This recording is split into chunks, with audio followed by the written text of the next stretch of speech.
welcome to Our Time. Great to have your company once again, and boy, have we got an action-packed program today. We always do, Malcolm. Do we? What's on? Well, lots of things. But can I introduce this lovely lady now? Yes, Why? you can. Yes, you can. okay. Because after you introduce this lovely lady, we'll be back in the second part of that program today with some Beatles music and two very interesting guys called the Fab Two. But right now, Janice is Rosemary Palmer. Now, Rosemary teaches, it's the Moving Meditation School of Tai Chi and Qigong, master trainer of Dr. Lam's Tai Chi for Health, and she's the National Secretary for Tai Chi Association of Australia. Oh, welcome to the program, Rosemary. Thank you very much. You are a busy lady. And you edit the newsletter as well, I'm told. Yes, I've just been given that job. She's got enough on her plate. Is it in Chinese? No, oh no, I have enough trouble with the English. But Qigong, I've never heard of that. Could you please explain what that is actually? Yeah, Qi is your life's energy, the life force within us. Without Qi, we will be dead. So we've all got Qi, it's moving around our bodies all the time, and keeps us fit and well.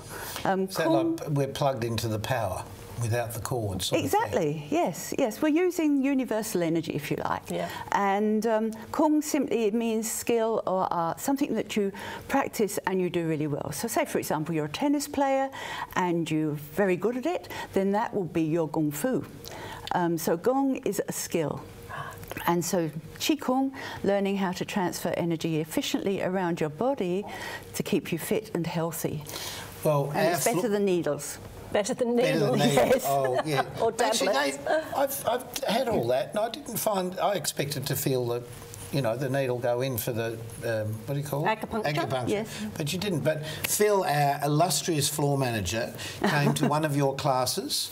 And many classes. Well, many classes. Well, he used to do classes yes, with you, didn't he? But he shot some footage so that we can actually see you in operation. Wonderful. So let's have a look at that, because knowing what the moves are, and you can perhaps talk us through some of these moves. What's happening here? This is the beginning of Tai Chi. This isn't in slow motion. This is no. The speed you do it at. No, this is the speed that we actually do it. The reason we do it slowly is it helps to strengthen the muscles, it improves our balance, and it's much better for health. Balance is very important, isn't it? I mean, we learn that. I do Pilates, and you learn that through Pilates as well. Yes. But this is very slow and controlled. It looks absolutely, it's very graceful. It is, and it's something you can do forever. Really, you know, as you get older, as we get older, lots of exercise we can't do because our body just doesn't want to know about it. Are there names for these moves? Yes, can you talk it through when you're teaching? We don't talk it through when we're teaching because people like to sort of concentrate on the movements themselves, and it's very much an internal art, but the movements do have names. Here. Everybody's very much together. Well, they are, obviously just following you, but this must be a class that you've had for a while and they know what they're doing. Yes. But for a beginner too, they would just stand behind you and just follow you? No, we actually teach the movement first. Do you? We show it to them, we demonstrate it, and then we will get them to copy us, run through with us, and then we will stand back and look at it to just make sure that they're not hurting themselves mainly, but also to see how well they're doing, and to give them positive feedback, you know, which is very important.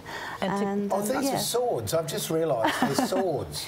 They are, yes, and swords with a tassel and now fans. Yeah, so the sword obviously is a weapon. The tip is pointed, obviously, and sharp. The tassel is also used as a weapon.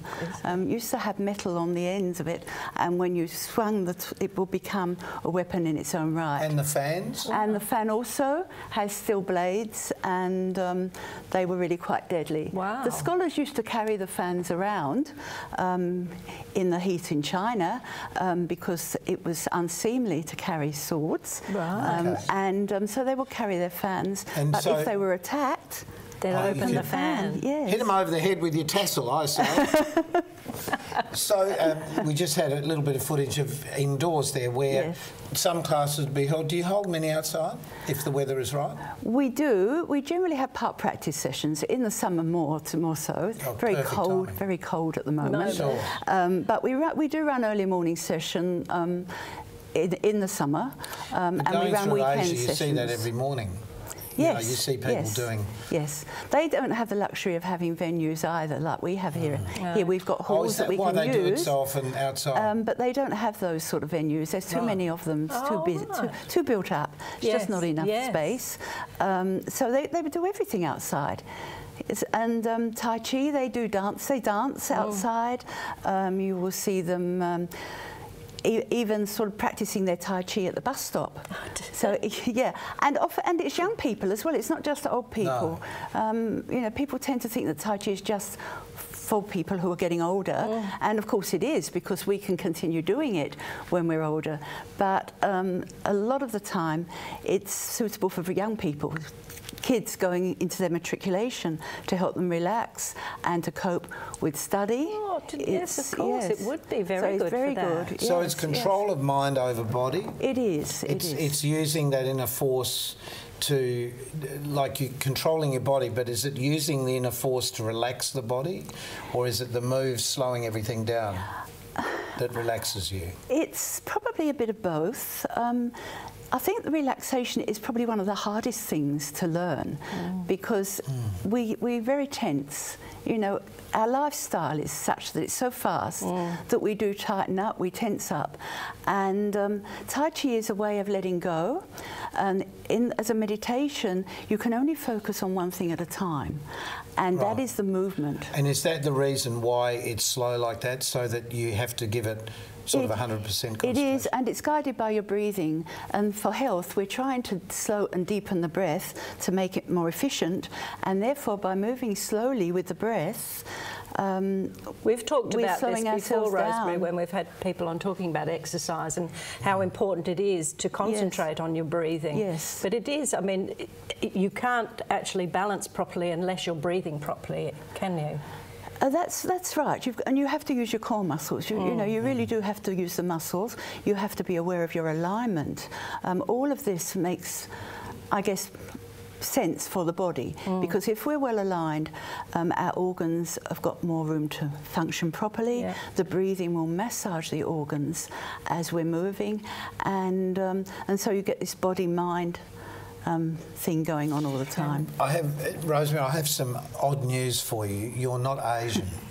No. So how did an Asian culture... I'm glad you noticed that. I did notice that, yes, I did.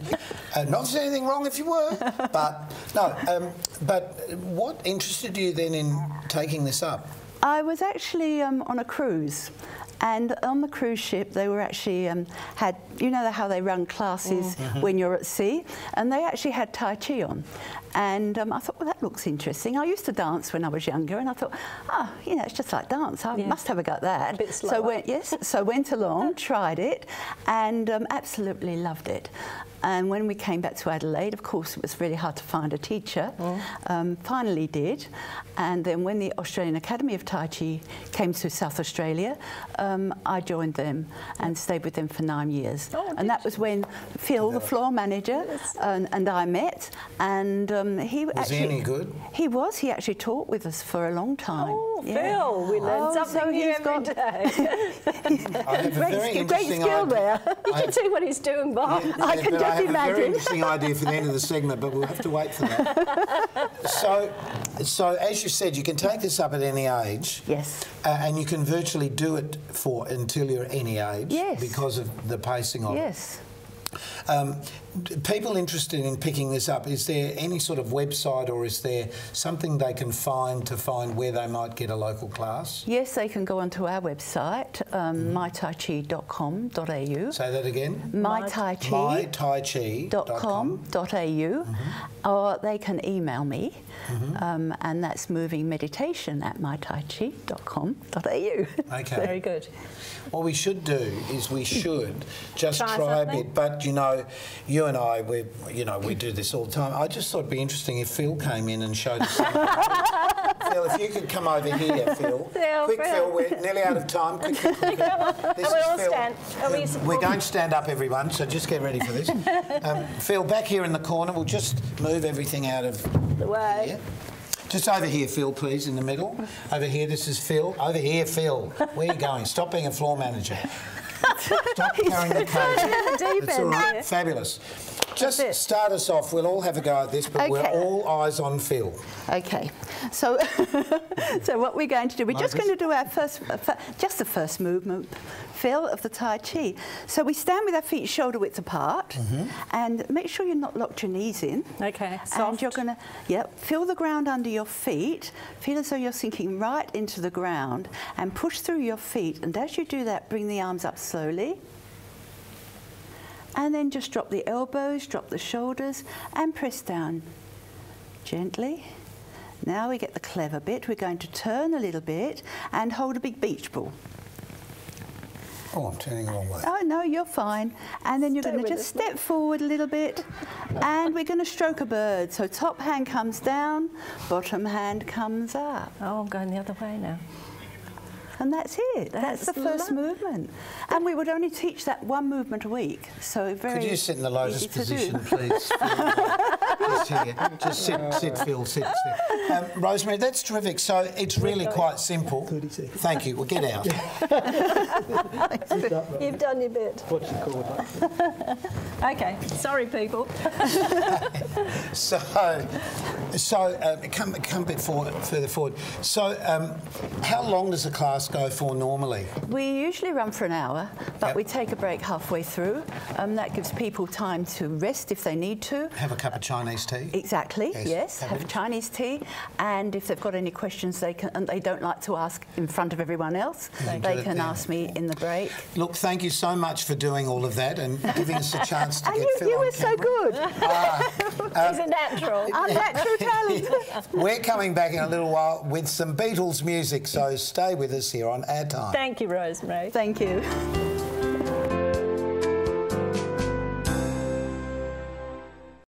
Are you still going, Malcolm? Yes. Yeah, I enjoyed that. I like the slow motion control. Oh, I do too. Yes, but that was really interesting. And what's more interesting now is we'd love to introduce you to Ravie, Varmaan and Troy Harrison, who call themselves the Fab Two because you are. Welcome to the program. Thank you. So how did you get to know each other?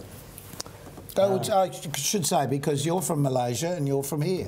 Yes. In South Australia. Exactly. It's a long distance. It is. It was meant to be, I think. I actually went to Troy's studio to make an album, and that's where I met Troy, and we had the same interest of, we loved the Beatles, so we started the project. Fantastic. Yes. But your background is obviously in Malaysia. And Yeah, Malaysian. particularly Malaysian in Indian. KL. Yep. Yeah, I'm from Kuala Lumpur. And I came here in 2003 and started singing over here. And why did you come here? I'm married to my wife. She's from Adelaide. Funny about that. That's right. And where did you fall in love? We met in. She came for holiday in Kuala Lumpur. Not at the Astana where you were playing. That's right. Is that true? That's right. Is that really That's true? right. Love at first sight. That's right. Isn't that Gorgeous. amazing? We've just been saying, I've been to KL quite a lot over the years and always stayed in the Astana Hotel. And it was you that was keeping me awake at night playing down in the ballroom. That was now me. I know. That's me. You got some earplugs here. And Troy, your background? My background's just simply been playing music full-time since 1985 and teaching, recording, playing live. And I just made a vow that I'd just make my living out of music. So it's been... That's a very interesting point, because, you know, most parents would advise their kids or grandparents, their grandchildren, you know, that's a great thing to have as a hobby, but they don't realise necessarily that it's a profession like any other. That's right. And you can earn your living, but you've got to work. That's right, and be prepared to kind of be a bit diverse. Yeah. You know? Yeah, that's the best advice. Do you Yes. teach? I did teach, but then I realised that teaching was, I kind of record people, I can teach, I can play, and I realised that the recording and the playing was the more fun side, and probably earned more money doing that. So that's how we did. Oh, Good thing. So the love of the Beatles from very diverse backgrounds. What was your first recollection of Beatles music, Ravie? I bought a lot of. Dad used to have a lot of collection, Beatles albums, and he loved the 60s music, so grew up listening to that. So you'd all be singing along. Yeah, as it was yeah, yeah. We hardly can find a time to listen because I came from an Indian background. Music is not, you can't make a living. Parents always tell, you can't make a living from music. It's the same in every culture. That's right. That's right. That's right. Even till today, my mom still rings me. She rang me last week and told me, get a real job. Yeah. You got how many children? 2 boys. 2. Yeah. Do they show an interest? Yeah. My first boy, Jai, he's singing in choir in church now, and the other boy, Taj, he's learning guitar. I suppose in the Western world, we all know the Beatles, and we forget that the Beatles was such a worldwide hit with every culture. Like everybody knows Beatles songs. Absolutely. That's yeah, right. that's right. And it's actually quite amazing that if we play a show when there's a lot of young people in their 20s, they know every lyric of every song. It's amazing. It is. You just wonder if Mozart had the same effect on the culture in his day, and that's why he's still popular today. Well, it's interesting you say that, because the critics from the last century, the 20th century, said that the Beatles were the Mozarts and the Beethovens of the 20th century. Yeah. Their music will still be played in 500 years. Is the music complicated, or is it? Absolutely. Is the tunefulness of it, because it's so simple that everyone can sing along the hook? It's a good question, because it's only now that we delve into it and you learn all the different parts, you realise just how clever it is, especially the relationship between George and John, how the 2 guitars. Really? They work together. It's just, look, I've got goosebumps even talking about it. So it's just amazing. It's absolutely amazing. So your background was from where? My background, believe it or not, around town, Dire Straits and Neil Diamond are the 2 things I'm probably known for, sound the most like. But the Beatles for me was just one moment in time. My neighbour brought back a record. She said, come over and have a listen to this. And she put it on. It was Revolution. And it literally went, what is that? That opening riff. Right. Yeah. And I've been hooked ever since. Isn't that funny? Because as we're talking, all these names of songs and lyrics are flashing through my mind, because I guess if you were born in the mid-40s through to... When were you born? 50s. Oh, come on. No way. But we all grew up with that music, and it was not only just the pop music of the day, it evolved as we evolved, as we grew up, and it grew up in its own sense. That's right. Yeah. Why do you think... Paul, for example, why do you think Paul, although he's had hit records since, he hasn't had that same influence in music that he and John Lennon had together? Why do you think? Good question. I think there was a... Was it the symmetry between the 2? Definitely, and there was a competition, unwritten law, there's a competition between... John would write, for example, Paul would write Penny Lane, so John would go out and write I'm a Walrus or Strawberry Fields. Right. And that's constly... And so there's a Trying to competition. outdo And each then you other. had the across the Atlantic, the competition with the Beach Boys. Yes. So they wrote... Good Vibrations. Good Vibrations, Vibrations, whatever. There's a movie out about all that at the moment, That's which right. is really worth seeing. It shows the balance that they had over there to the balance they had. Amazing. Do you feel a symmetry between the 2 of you in the same way when you play? Absolutely. Are you writing anything as well, you 2 together? Not at the moment. Or is it just but the we enjoyment will. of playing We will. music? Yes. Yeah. We will, though. Yeah. Yes. We're not saying we're Lennon and McCartney, but we're going to try and go close. Yeah. Yeah. Good on you. Good on you. Now you have it in black and white. That's right. Heavens. Ebony and Ivory. Exactly. Now, you're going to play for us in a minute. What are you going to play? What are you going to do? We're going to... Ravie, go on. You tell me. We're going to do the first ever Beatles singles was released, Love Me Do. Okay, that was flying over in my mind. And you're also doing a tour here in South Australia soon for a lot of the suburban theatres around Adelaide. So people can, if you live in South Australia, you can come along and watch the 2 boys remembering the music that we all grew up with and that we all know the lyrics for, and I'm sure everyone will be singing the song. Yeah, I was just going to say, you can't help but sing along when you hear that music. Just I help think yourself. I've sung that a million times too. Look, great. Good luck with the future, wherever you go with both the show. Do you do sort of a storyline of the Beatles amongst, or is it just the music? Definitely. The show will be in two halves. The first half will be 62 to 66. And then the second half will be 66 to 70, which goes into the Strawberry Fields and all the colour. So it started off really black and white, like and then black colour. Very good. Very good, very good, very good. Well, we'll be back in a moment to find out just how good these guys are. Stay with us on Our Time. Thanks. Thank you.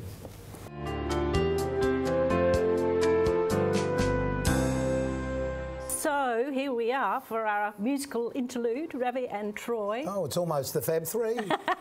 Can I stay and sing? I don't. You can. No, Janice, excepting Ringo's drum kit's got a little bit too small, I think. Good luck, guys. What is it? Love Me Do. Love Me Do. Thank you. Thank you.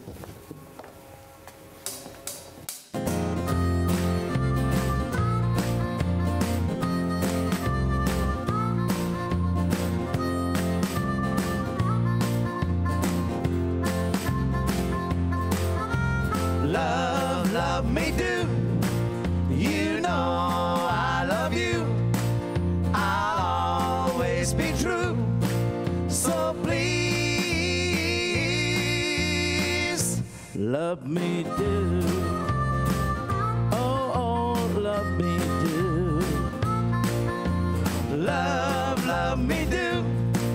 You know I love you. I'll always be true. So please, love me do. Oh, oh, love me do. Someone to love, somebody new. Someone to love, someone like you. Love, love me do. You know I love you. I'll always be true. So please, love me do. Oh, oh, love me do.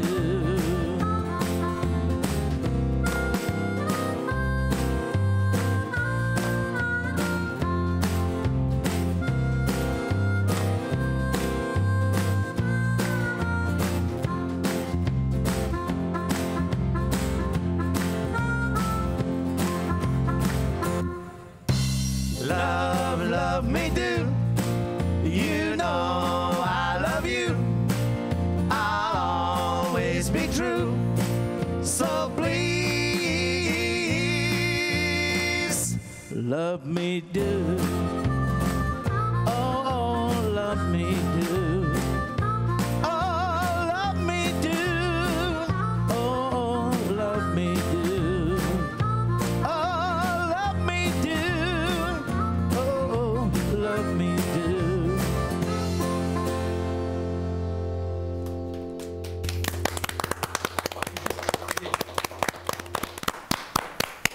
Fantastic. Well, I did. I was singing to myself. You were. I could hear you.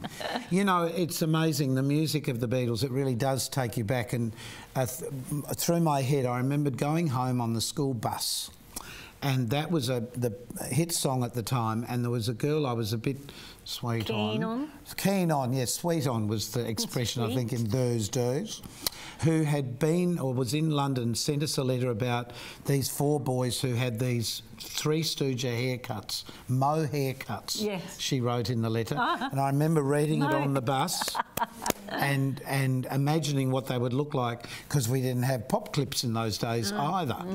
And I remember that song particularly, and the other one that came along at the same time. So it took you right back to the bus. Yes, and it did take me back. We hope it took you back to some place in your past as well. So until next time on Our Time, take care. We'll see you keep yourself nice till then. Bye. Bye.